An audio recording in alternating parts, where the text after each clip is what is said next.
Jadi harapan saya, kesalahan kita hari ini dan kemarin tidak usah terjadi tahun depan. Malu kita harus memiliki budaya itu, Bu. Kalau itu masih terjadi, kapan kita bisa maju? Wajar Bapak dan Ibu kalau masyarakat itu mengatakan bahwa musreban itu hanya dilaksanakan asal-asalan.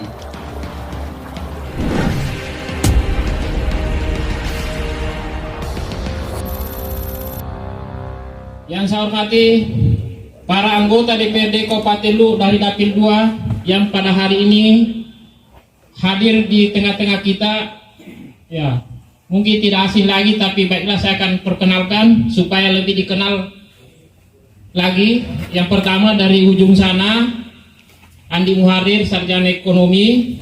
Yang kedua ini tenaga baru dan masih muda, ya Andi Arfan Basmin. Dan yang baju putih ini kita tidak asing lagi adalah Insinyur Basarudin. Semuanya dari Komisi 3, Komisi Pembangunan. Ya. Yang saya hormati rekan-rekan para kepala organisasi perangkat daerah. Yang tadi saya disampaikan tentang pokok-pokok pikiran, karena kalau berbicara pokok pikiran, kalau di skala DPR itu biasanya berbicara aspirasi.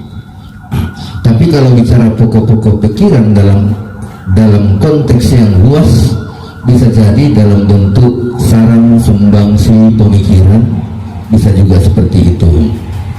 Ya, namun karena saya sebagai anggota dewan, kalau saya berbicara pokok pikiran 2023 itu sangat tergantung dengan apa yang kita input tahun ini. Jadi usulan-usulan Bapak melalui reses kami nanti, itulah yang akan kita ikut masuk dalam program 2023, dan itu masih dalam tahapan perencanaan penyusunan dokumen perencanaan di tahun 2023, itu belum final. Olehnya itu untuk berbicara aspirasi masyarakat 2023 saya belum bisa sampaikan di kesempatan pagi hari ini. Saya masih tetap menunggu dan itu belum ada yang final, karena kalau saya sampaikan tiba-tiba nanti ternyata dalam proses perencanaannya itu berbeda, nanti dibilangin lagi saya, wah jangan caleg. Musremban desa itu dikirim ke kecamatan, itu masuk semua, paling tidak ada yang dia sampaikan lewat lisan dan itu dicatat langsung oleh dinas terkait. Makanya Pak Bupati yang mewakili, kiranya ini menjadi penekanan kepada dinas diri. Wala haula wala quwata illa billah. Yang saya hormati rekan-rekan anggota dewan, senior-senior saya yang sudah berkecimpung di dunia politik sudah puluhan tahun. Yang saya hormati Bapak Bupati Luwu selama 2 jam. Selamat datang Pak Bupati. Yang saya hormati dan saya banggakan Bapak Camat dan teman-teman dari keterwakilan OPD. Yang saya muliakan dan saya banggakan rekan-rekan kepala desa serta lurah yang sempat hadir di tengah-tengah kita. Kalau untuk pokok-pokok pikiran keluargaku semua, kemarin Pak Bupati yang mewakili Pak Bupati sudah menyampaikan ke saya, dan gedung di depan itu masuk bagian daripada pokok-pokok pikiran saya sebagai anggota DPRD Kabupaten Luwu yang baru. Tetapi tidak lepas daripada partisipasi kami semua rekan-rekan anggota dewan, 7 anggota dewan yang ada di Dapil 2 gitu. Karena menyangkut Dapil 2 bukan kerja-kerja satu orang saja, menyangkut Dapil 2 kerja-kerja 7 perwakilan anggota dewan yang ada di Dapil 2. Yang kedua ingin saya sampaikan kepada keluargaku semua, karena saya ini mendapatkan jabatan menjadi anggota dewan ini bukan meminta-minta. Mendapatkan jabatan ini tiba-tiba Allah kasih, tinggikan, tambahkan lagi tanggung jawab. Saya jadi merasa tidak punya beban untuk yang mana skala prioritas. Karena saya semua menganggap 40 desa, 4 kelurahan itu menjadi skala prioritas. Tergantung bagaimana koordinasi, kolaborasi kami-kami di Dewan yang ada di Dapil 2 ini. Jadi sekiranya misalkan ada yang ingin disampaikan oleh keluargaku semua yang ada di Dapil 2, kami semua ini siap menampung aspirasi kita semua, dan itu kami anggap sebagai program skala prioritas. Alhamdulillah wa syukurillah, kita panjatkan kehadirat Allah Subhanahu wa taala sehingga pada kesempatan ini Allah Subhanahu wa taala memberikan rahmatnya kepada kita sehingga kita bisa bermusyawarah untuk berpikir bersama bagaimana masyarakat Kecamatan Larumpong bisa sejahtera dan merasakan disejahterakan oleh pemerintahnya. Karena biar sejahtera kalau tidak merasakan disejahterakan oleh pemerintahnya, ya hanya bertepuk tangan sebelah, tidak bunyi tepuk tangannya. Itu yang saya ingin sampaikan. Rencana pembangunan, rencana kerja pemerintah daerah tahun 2023. Judulnya, temanya pada kesempatan ini.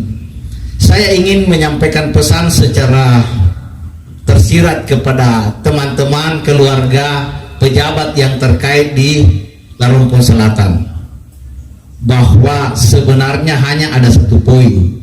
Kalau sejahtera miki, sosial, hukum itu insya Allah bisa terselesaikan.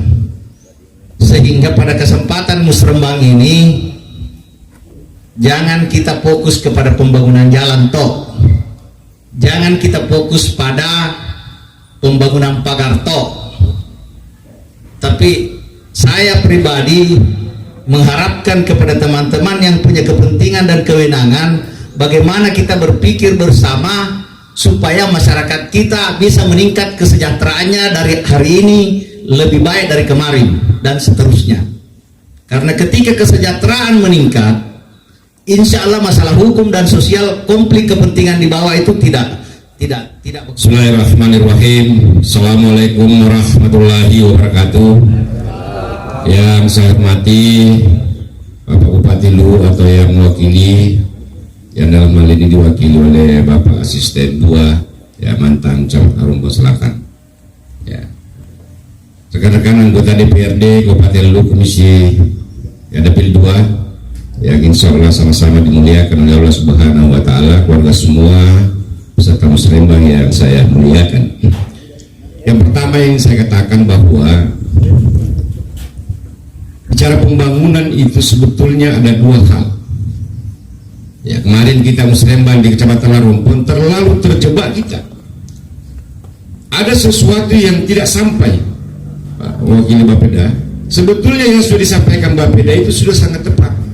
Cuma karena teman-teman kepala desa lainnya mereka harapkan sehingga ada tahapan yang tidak berjalan. Ya, bicara musrembang ini sebetulnya tidak hanya sekedar untuk memasukkan saja usulan. Harusnya yang dilakukan seperti yang disampaikan Kepala Bapeda yang mewakili adalah memperlihatkan dulu rencana kerja pemerintah daerah.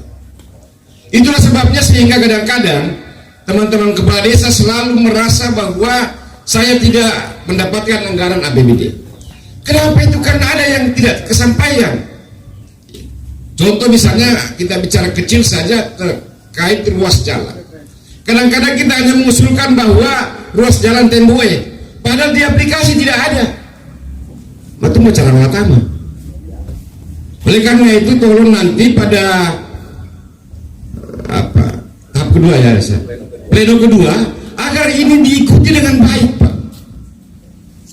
Tidak mungkin kita mau masukkan kita punya usulan kalau tidak ada di rencana kerja pemerintah daerah. Ini sistem. Dulu di tengah pembahasan boleh-boleh aja kita masukkan kegiatan, tapi sekarang enggak lagi, Pak. Ini aplikasi. Sehingga sekali lagi pada pleno kedua nanti betul-betul teman-teman kepala desa memperhatikan. Saya melihat selama beberapa tahun selalu terjadi begitu, bahwa apa yang disampaikan ke masyarakat itu masih jauh dari apa yang sudah dibicarakan di pembahasan APBD. penjabaran APBD, sehingga seolah-olah kita ini tidak proaktif menyikapi tentang semua itu. Jadi harapan saya, kesalahan kita hari ini dan kemarin tidak usah terjadi tahun depan. Malu kita harus memiliki budaya itu, Bu. Kalau itu masih terjadi, kapan kita bisa maju? Jadi saya mohon dengan sangat, Bu, penjabaran APBD itu betul-betul diminta kepada Bapeda. Karena sebenarnya penjabaran APBD ini ada di Bapeda. Saya kemarin tidak mendengarkan ada sebuah jembatan gantung di Larompong direnovasi, padahal itu adalah sebuah kebutuhan dan itu sudah dibicarakan. Jadi Bu, kita meminimalkan kesalahan-kesalahan di setiap agenda supaya kesalahan ini jangan terulang kembali. Pengalaman saya lihat 2 tahun saya di DPR, terlalu seringnya terjadi kesalahan-kesalahan yang berulang-ulang. Saya ingin mengatakan, ciptaan Tuhan yang paling bodoh adalah keledai, tapi keledai itu pun tidak mau masuk ke lubang yang sama. Saya ingin mengatakan begitu. Assalamualaikum warahmatullahi wabarakatuh. Jadi kami semua ini adalah undangan. Baik, sebelum kami masuk pertanyaan kami, memang wajar Bapak dan Ibu kalau masyarakat itu mengatakan bahwa musrembang itu hanya dilaksanakan asal-asalan.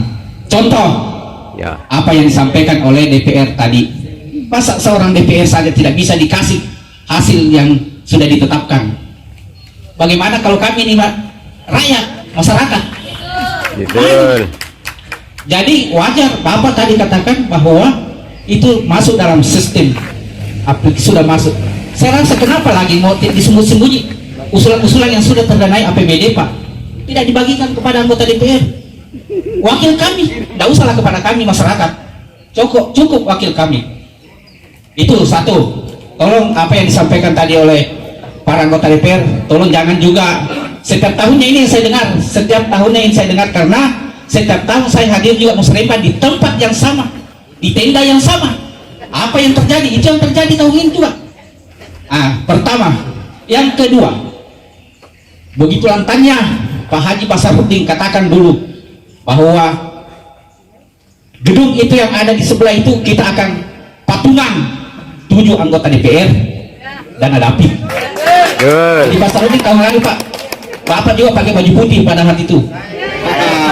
Ya, saya mohon maaf, Pak, saya harus katakan, kalau memang gedung ini tidak bisa diselesaikan, robohkan saja. Robohkan saja, Pak. Kenapa kami itu, Pak, bahaya sekali kalau angin goyang, kalau kencang angin. Jangan sampai kita seperti polisi India, terjadi musibah baru kita tuduh menuduh. Itu, Pak, sudah dikatakan, sudah ditinjau dari PUPR, katakan bahwa insya Allah 2022 akan dibangun. Buktinya, Pak. Jadi wajar kalau kami masyarakat di bawah katakan bahwa tidak tahu apakah sama tadi yang dikatakan oleh Pak Haji Basarudin, sudah teriak-teriak di kabupaten untuk masukkan anggaran, kok tidak bisa keluar anggaran itu? Kalau saya mohon maaf, anggota DPR, masa suara anggota DPR tidak bisa didengar oleh dari Bapeda? Bapak kan perwakilan kami. Kami masyarakat, Pak, bukan pegawai negeri. Kalau pegawai negeri itu dicas takut, kalau kami bebas. Kami perwakilan dari masyarakat kelurahan Donekute. Katakan bahwa Larompong Selatan adalah cermin dari Kabupaten Lu. Tolong 2 ini yang prioritas sekali di Kecamatan Larompong Selatan, gedung dan kantor camat. Terima kasih. Assalamualaikum warahmatullahi wabarakatuh.